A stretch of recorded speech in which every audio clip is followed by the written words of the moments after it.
ఈ బోలేబాబా డైరీని ఎవరైతే ఓ నలుగురు టీటీడీ నుంచి పంపించారు ఈ గజ దొంగలు, వాళ్ళు వీళ్ళకన్నా మోసగాళ్ళు. వాళ్ళు పోయి వెరిఫై చేస్తే ఒక్క ఆవు లేదు, ఒక్క చుక్క పాలు లేదు, 1 గ్రాము అది వెన్న లేదు. మరి నెయ్యి ఎక్కడి నుంచి వచ్చింది? 60 లక్షల కిలోలు. అది వాళ్ళకే తెలియాలి.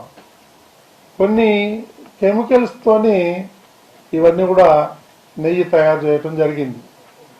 అందులో సిట్ ఇచ్చినటువంటి షార్ట్ షీట్ లో క్లియర్ గా మెన్షన్ చేయడం జరిగింది. ఆ కెమికల్స్ ఏదైతే ఉన్నాయో 1-2 కెమికల్స్ అత్యంత ప్రమాదకరమైనటువంటి ఈ కెమికల్స్,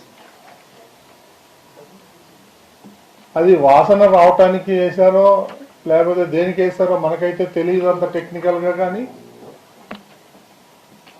వాళ్ళు హిందువుల యొక్క ప్రాణాలను తీసే విధంగా వాళ్ళు ఆ కెమికల్స్ ని వాడి కొన్ని కోట్ల మందికి ఆ ప్రసాదాన్ని మనం పంచటం జరిగింది. ఇది వాళ్ళు చేసినటువంటి మహాపాపం. దాని ద్వారా 20 కోట్ల లడ్డూలు తయారు చేయడం జరిగింది.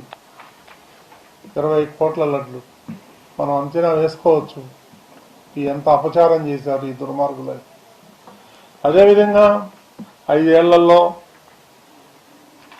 250 కోట్ల రూపాయల నెయ్యి సరఫరా చేయటం జరిగింది. జంతు కొవ్వు ఉంది అని ఎన్డీడీబీ రిపోర్ట్ ఇచ్చింది. ఆ రిపోర్టును కూడా సిట్టి నివేదికలో పొందుపరచడం జరిగింది. శాస్త్రవేత్తలు నియమించింది ఎవరైతే 4 ఉన్నారో ఈ వైఎస్ఆర్సీపీ ప్రభుత్వమే.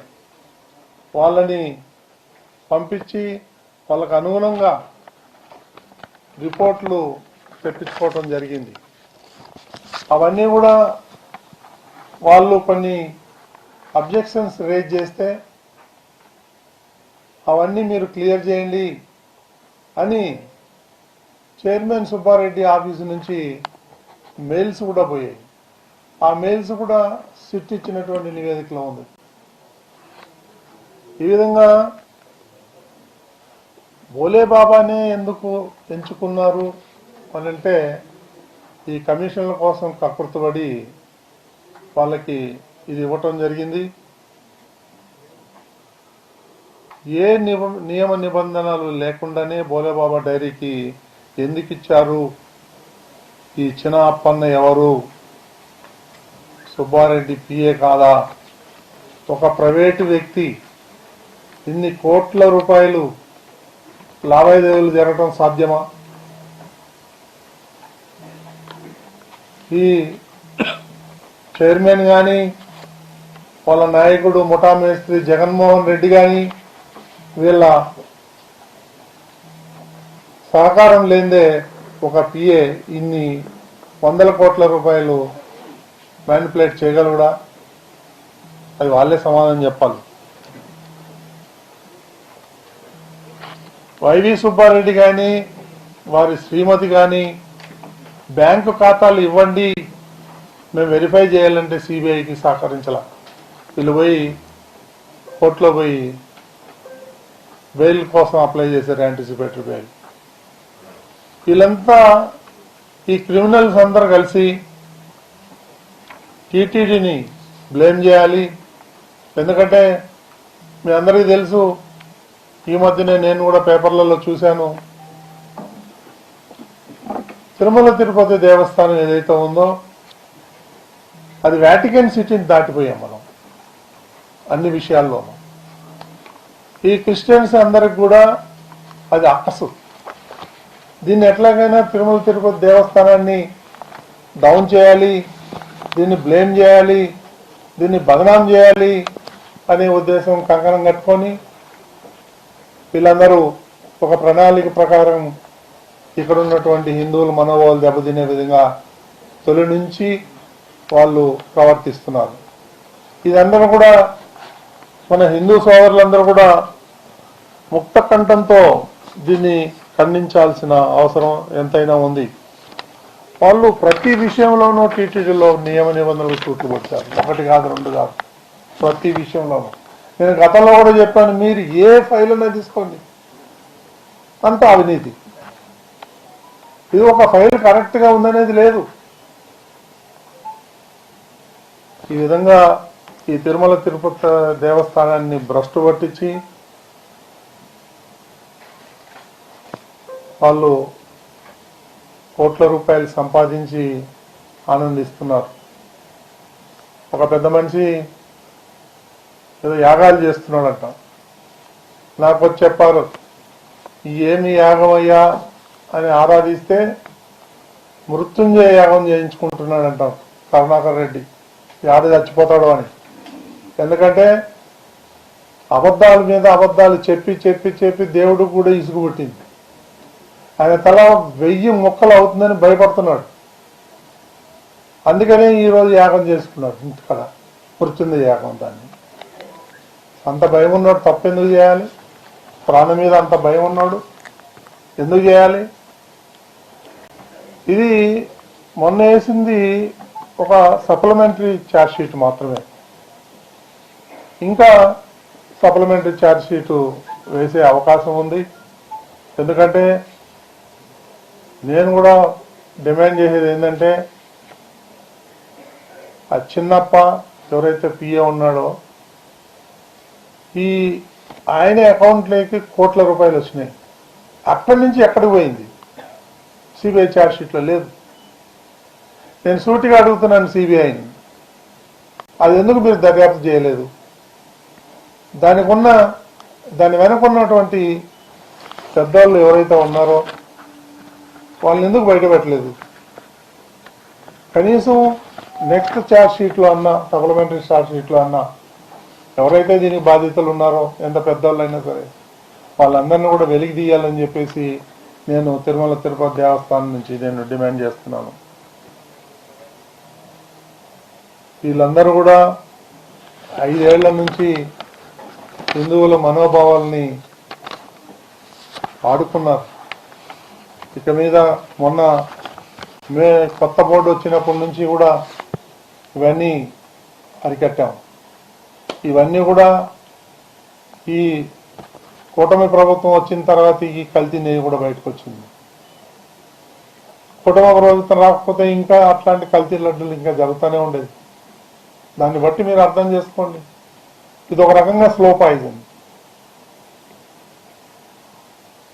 కాబట్టి ఇప్పటికైనా మనం మేల్కొన్నాం, అందరూ కలిసి పోరాడాలి. మనం అందరూ కూడా, హిందువులందరూ కూడా ఈ తిరుమల తిరుపతి దేవస్థానాన్ని మనం అందరూ కూడా కాపాడుకోవాలని చెప్పి, ఈ దుర్మార్గుల్ని నుంచి, వాళ్ళ యొక్క కబంధ హస్తాల నుంచి మనం తిరుమలని కాపాడుకోవాలి.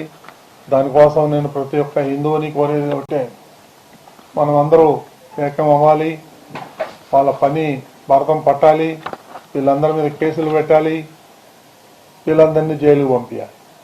ఆ కార్యక్రమానికి హిందువులందరినీ నేను కోరుకుంటున్నాను, సహకరించాలని చెప్పేసి నేను అందరికీ విజ్ఞప్తి చేస్తున్నాను. మాట్లాడతారా?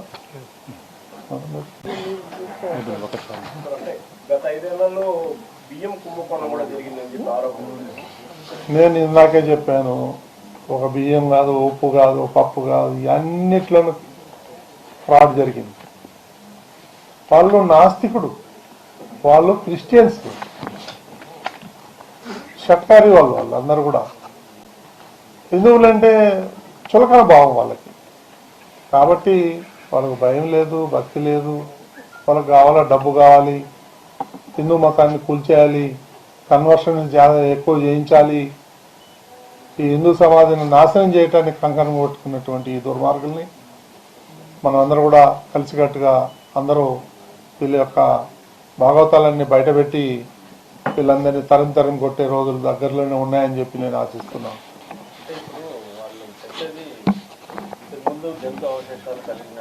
ఉన్నాయి అని చెప్పేసి మన ప్రభుత్వం కూడా ఆరోపణ చేసింది. ఇప్పుడు లేదు అని ఎక్కడ చెప్పలేదు. పూర్తిగా కల్తీది కాబట్టి ఆ అవశేషాలు అనేది మేము చేయలేదు కదా అన్నట్టు అదే ఇప్పుడు గవర్నమెంట్ విమర్శిస్తారు. వాళ్ళు విమర్శించేదానికి ఏముంది, వాళ్ళు విమర్శిస్తారు. అసలు అది నెయ్యే కాదయ్యా బాబు అంటామంటే ఇంకా కల్తీ ఎక్కడ? 100% కల్తీ. అది ఈ కొవ్వు ఉందా, ఆ కొవ్వు ఉందా, ఏం కెమికల్స్ ఉన్నాయి అన్నీ కూడా వచ్చినాయి కదా. ఎక్కడా కూడా యాన్యువల్ ఫ్యాట్ లేదు అనేది రాలా ఏ రిపోర్ట్లో కూడా. వాళ్ళు తప్పుడు ప్రచారం చేస్తున్నారు ఇవన్నీ కూడా. అది చేయాలని చెప్పి డిమాండ్ చేస్తున్నాను నేను. వెళ్తామండి, కోర్టులో అఫిడవిట్ వేయబోతున్నాం. అవును, తప్పకుండా తీసుకెళ్తాం.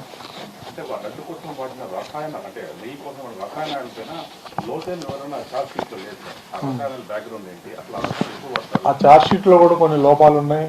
అవన్నీ కూడా సీనియర్ అడ్వకేట్స్ అన్ని కూడా స్టడీ చేస్తున్నారు. మనం కూడా కొంతమంది సైంటిస్టులతో సంప్రదింపులు జరుపుతున్నాం.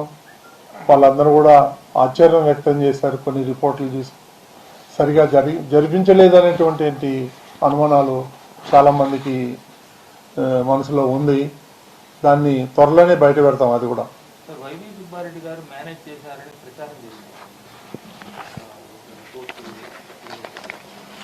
ఎందుకు చేయరండి? మీరు ఒక మాట నేను చెప్తాను, అన్యదా భావించద్దు. ఇక్కడ ఉన్నటువంటి నాయకులు, వైసీపీ నాయకులు పెద్దానికి సిబిఐ ఎంక్వైరీ అండి, సిబిఐ ఎంక్వైరీ అండి. ఆమె అంటే సిబిఐ ఎంక్వైరీ సిగ్గుండాల వాళ్ళకి.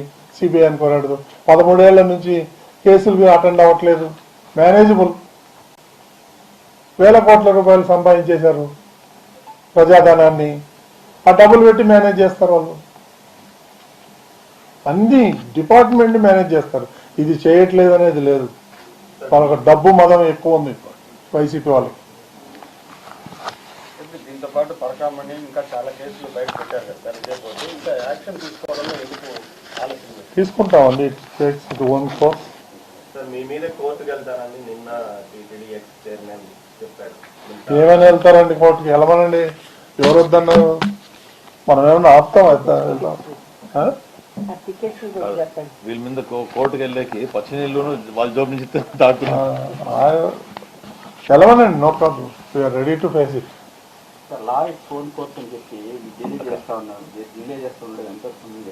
ఎవరు డిలే చేస్తున్నారు?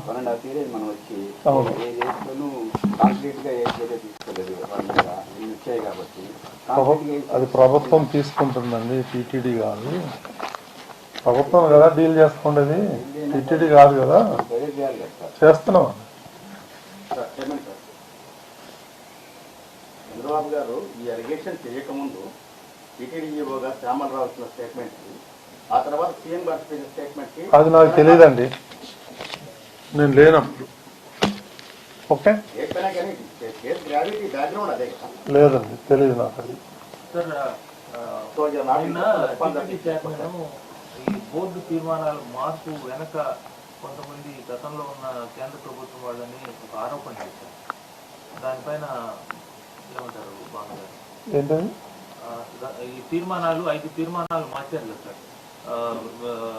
ఎక్స్పీరియన్స్ లేకపోయినా నిబంధనలన్నీ మార్చారు. ఒక 5 నిబంధనలు మార్చి బోలేబాబుకు అనుకూలంగా చేశారు. ఆ తీర్మానాలు చేయడానికి కారణమే అప్పట్లో కేంద్రంలో ఉన్న కొంతమంది అని చెప్పారు నేను ప్రెస్ మీట్ లో. పేరు చెప్పండి, ధైర్యం ఉంటే పేర్లు చెప్పండి. ఊరికే గాలి మాటలు, గాలిలో నుంచి గాలి మాటలు మాట్లాడారు. గాలి మాటలు మాట్లాడేది కట్టుబెట్టుకోవాలి కరుణాకర్ రెడ్డి గారు. అవన్నీ లేదులేండి. Okay, thank you.